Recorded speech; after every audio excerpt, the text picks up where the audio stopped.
Hi everyone, I'm Sandie La Nae. Welcome to Psychic Creations. We have a very interesting show for you today as I will be narrating the second book of our Virginia City Trilogy. It is called Silver Terrace Cemetery, Tales Beneath the Tombstones. Please enjoy the show.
Hello everyone.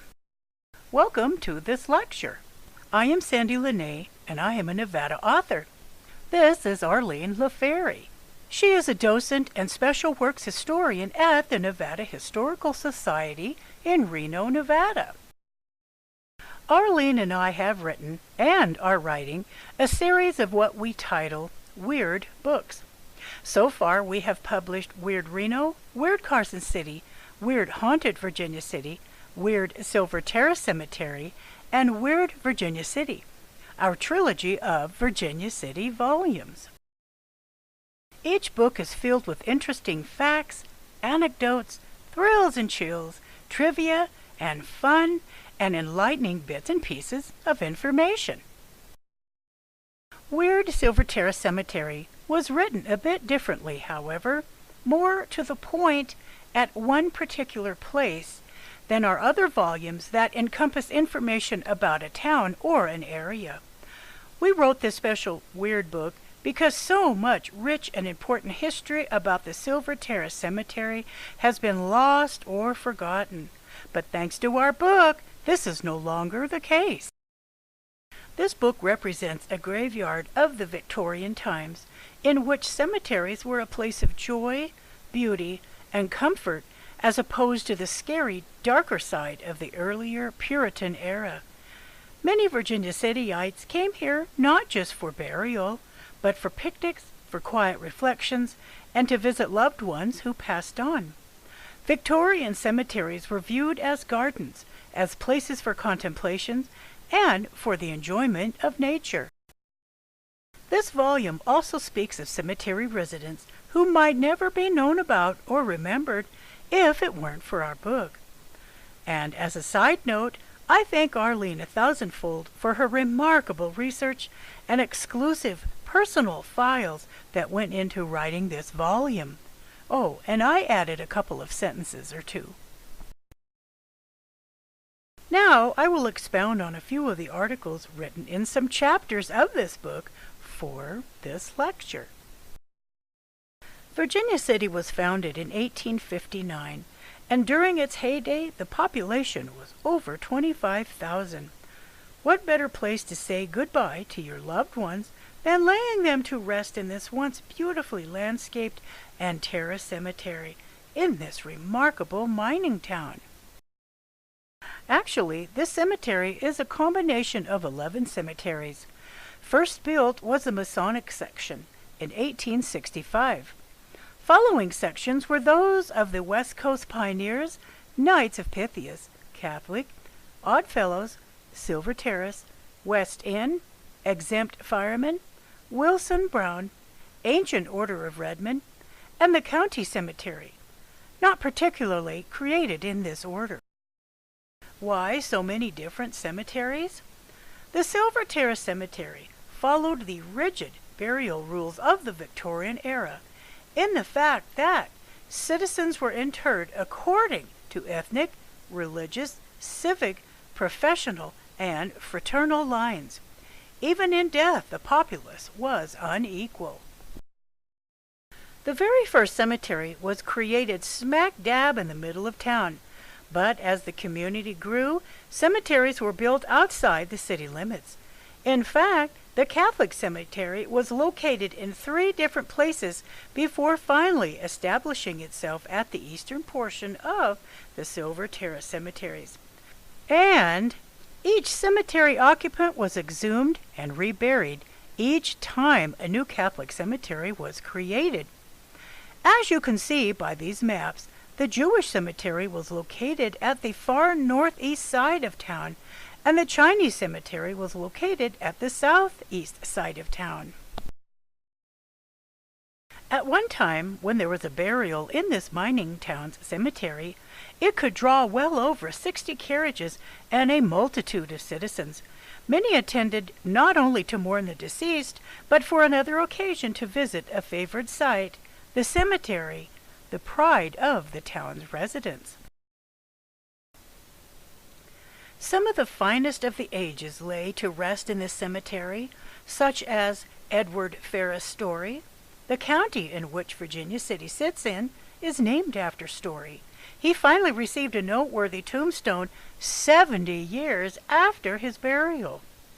And Mrs. Rosa Schnitzer, owner of the Nevada Brewery in Virginia City, and who served dinners consisting of pretzels, tripe, and Limburger cheese. And Colonel Frederick Chapin Lord, who had an impressive military career and was a Nevada state senator. Upon his death, a riderless coal-black horse followed the bearers. As a piece of trivia, a riderless horse symbolizes a warrior who would ride no more. Usually empty boots positioned backwards were set in the saddle stirrups of the riderless horse. Some of the not-so-finest of the ages lay to rest in the cemetery as well, such as Arthur Perkins, who was an arsonist. His punishment for setting the fires in Virginia City was not through the justice system, however, but being lynched by Virginia City vigilante group known as 601. And the desolate Lizzie Hayes, who was a 25-year-old D Street prostitute. No one attended her funeral, not even other prostitutes. And bad man George Kirk, whose body was packed on ice, a rare occurrence, so his lady friend Lily, a fallen woman, could travel to Virginia City to attend his funeral. Many citizens are interred in the Silver Terrace cemeteries due to the usual maladies like illness, drunkenness, falling off a horse, lynchings. But unusual causes of the deceased were also written on some death certificates that you might not see on any coroner's reports today, such as a horse falling over on you, a gunshot to your foot by the sheriff, from a snowslide right in the middle of town, from tumbling off a carriage or stagecoach, loss of vitality, and also being run over by a runaway train car. Other interments were by curious means, such as the poor man who fell down a mine shaft while delivering coffee to the miners, or the woman who committed suicide because her husband went to the boxing ring instead of being with her one Sunday morning.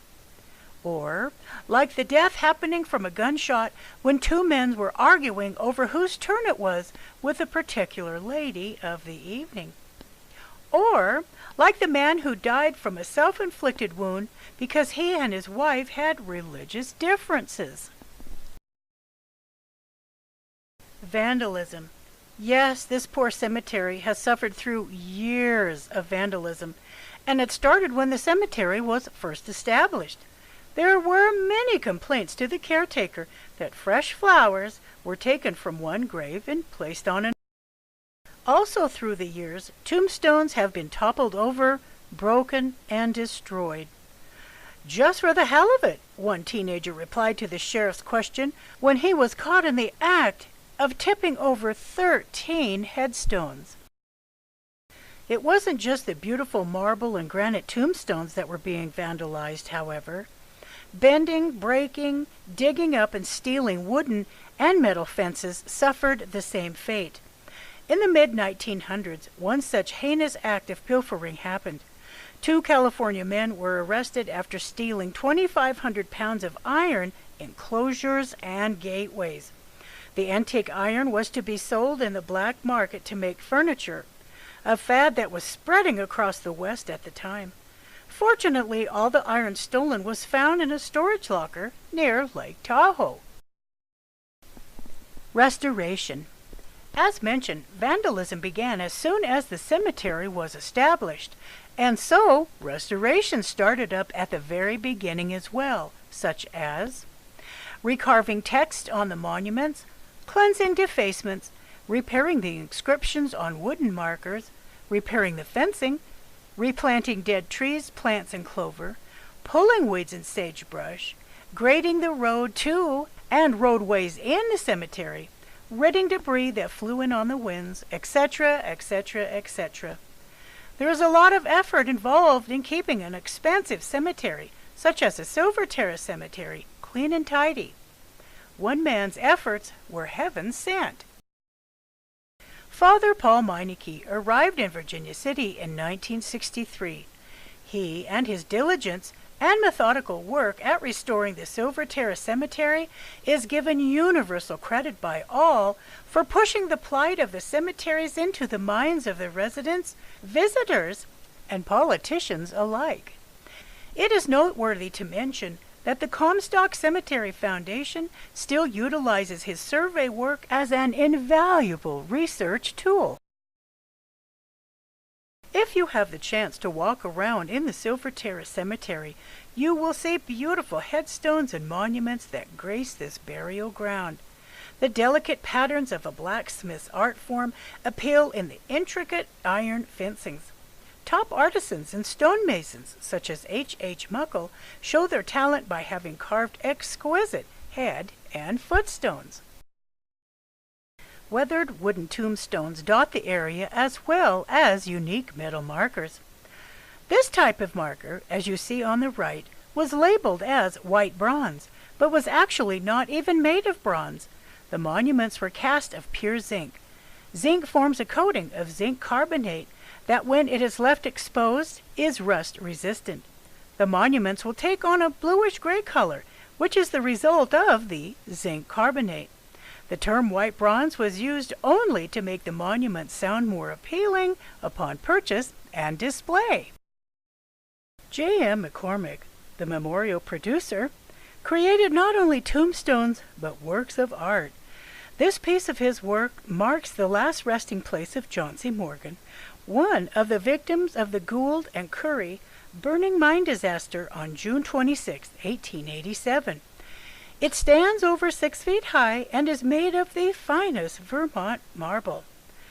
This design is an accurate representation of a chapeau of the patriarch's militant resting on flowing drapery and relieved by various insignia of that order. This monument is an original design and made the reputation of Mr. McCormick as an artistic and painstaking workman in marble. How about some trivia about the Silver Terrace Cemetery? One of Virginia City's newspapers, the Territorial Enterprise, printed an article August 13, 1897, stating that in order to preserve the beauty and symmetry of the Silver Terrace Cemetery, all persons owning cows, dogs, and goats are requested to keep them out of the grounds. Undertaker Joseph A. Conboy was very busy in this mining town, and sometimes his fees were paid in full by means other than money, such as with the death of William Billy Brown, who died on April 27, 1893 at the county hospital. Story County had to foot the bill. The fee to take care of Billy's funeral expenses went like this. Conboy's receipt. Story County paid $20, and gave convoy Williams Cabin for the remaining balance of $35. Paid in full $55. Before the establishment of the Silver Terrace Cemetery, the dead were buried on a site far from town. As part of the burial ritual, the bodies were covered with wax and placed in open carriages for the ride to the grave site. However, the townspeople began noticing a disturbing trend on hot summer days. The wax would melt, distorting the faces of the dead. Some of the interments had interesting requests before their death. Tom Peasley, leader of the Comstock Union forces during the Civil War, was a heavy drinker and bar-room brawler. A man by the name of Martin Barnhart confronted Peasley in a local bar on February 2, 1866. He pulled his gun and shot Peasley twice in the chest. Peasley, able to draw his own weapon, returned fire at Barnhart, shooting him 3 times in the back as his assailant fled. Barnhart was found dead in a card room next door, sitting in a chair. With his last breath, Peasley asked a bystander to pull off his boots. He also requested to send this message: "Instruct my brother to collect the $50 from the fellow who had bet me I would die with my boots on." Before indoor plumbing became vogue, outhouses were where Mother Nature met Mother Nature, who, as you know, can giveth and taketh away. On the morning of June 6, 1876, Mrs. Kelly, a native of Ireland, just 38 years old, was found dead in an outhouse. The coroner held an inquest, and a verdict was rendered that the deceased came to her death from some internal disease unknown to the jury. The jury was also of the opinion that her death was hastened by the excessive use of spirituous liquors. You just have to really watch out for those pesky outhouses. Entertainment could take on a different form at the expense of the deceased. John Sullivan's heart was on display in July of 1875 at Cole's drugstore. Those with a morbid curiosity would stop in to see the 2 bullet holes in this organ that killed him. As a piece of trivia, Sullivan was buried without his heart. John Sullivan was literally a heartless man upon his burial. Not everyone was buried in the cemetery, however. Some people flew over it on the wind. On November 12, 1938, the ashes of the late Simon Blowy were taken to the top of Mount Davidson, after the Masonic commitment service had been read, and were flung to the breeze from the foot of the flagpole. Blowy's final request was that his ashes were strewn over the city where he was born and reared. Good old blowin' in the wind, Blowy. Now to conclude, if you would like to read further in our Weird Silver Terrace Cemetery book and are interested in the other 2 volumes of all books can be purchased through my website. In fact, all our published Weird volumes are available on my website as well, which is www.sandypsychicstones.com. Thank you all for joining and for your interest in our lecture for the Silver Terrace Cemetery Tales Beneath the Tombstones book, which is one of 3 of our Virginia City Trilogy.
you for watching Psychic Creations. If you would like to be a guest on my Psychic Creations show, you can contact me at my website, which is www.sandiepsychicstones.com, or at my email address, which is admin@sandiepsychicstones.com. Thank you so much for watching Psychic Creations, and we'll see you next show.